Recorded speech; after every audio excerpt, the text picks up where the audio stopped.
3 ವರ್ಷದಿಂದ ದಸರಾ ಹಬ್ಬ ಮೈಸೂರಲ್ಲೇ ಮಾಡ್ತಾ ಇದ್ವಿ. ಈ ಸರಿ ಇಲ್ಲೇ ನಮ್ಮ ಬ್ಯಾಂಗ್ಳೂರಲ್ಲೇ ಮಾಡ್ತಾ ಇದ್ದೀವಿ. ಸೊ ಹಬ್ಬದ ದಿನನೇ ನಾವು ಹಿರಿಯರನ್ನ ಮಾಡ್ತೀವಿ. ಫೋಟೋ ಎಲ್ಲ ಇಟ್ಬಿಟ್ಟು ಪೂಜೆ ಮಾಡೋದು. ಹಾಗೆ ಹಬ್ಬದ ಊಟ ಎಲ್ಲ ನಡೀತಾ ಇತ್ತು, ಎಡೆ ಎಲ್ಲ ಮಾಡಕ್ಕಿತ್ತು.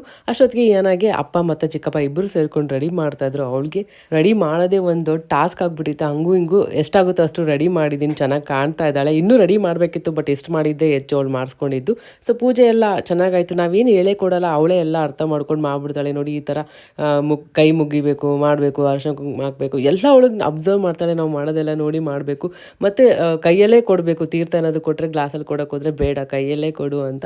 ಸೊ ಎಲ್ಲ ಅಬ್ಸರ್ವ್ ಮಾಡ್ತಿದ್ದಾಳೆ. ಅದೆಲ್ಲ ಆದಮೇಲೆ ಸ್ವಲ್ಪ ಹೊತ್ತು ಏನೋ ಜೊತೆ ಕ್ಯೂಟಾಗಿ ಕಾಣ್ತಾ ಇದ್ದಲ್ಲ, ಅವಳ ಜೊತೆ ಎಲ್ಲರದು ಒಂದು ಸ್ವಲ್ಪ ಫೋಟೋಶೂಟ್ ಎಲ್ಲ ಆಯಿತು. ಸೊ ಅದಾದಮೇಲೆ ಹಬ್ಬದ ಊಟ ಕಾಯ್ತಾ ಇರ್ತೀವಿ ಈ ಥರ ಹಬ್ಬದ ಊಟ ಮಾಡೋದಕ್ಕೆ. ಸೊ ಊಟ ಎಲ್ಲ ಮುಗಿಸ್ಕೊಂಡ್ವಿ. ಫುಲ್ ವೀಡಿಯೋನ ನಾನು ಯೂಟ್ಯೂಬಲ್ಲಿ ಆಲ್ರೆಡಿ ಅಪ್ಲೋಡ್ ಮಾಡಿದ್ದೀನಿ, ಚೆಕ್ ಮಾಡೋದನ್ನ ಮರಿಬೇಡಿ. ಹಾಗೆ ಈ ವಿಡಿಯೋ ಏನಾದರೂ ನಿಮಗೆ ಸ್ವಲ್ಪನಾದರೂ ಇಷ್ಟ ಆಗಿದ್ರೆ ಲೈಕ್ ಮಾಡಿ ಮತ್ತು ಫಾಲೋ ಮಾಡೋದನ್ನ ಮರಿಬೇಡಿ.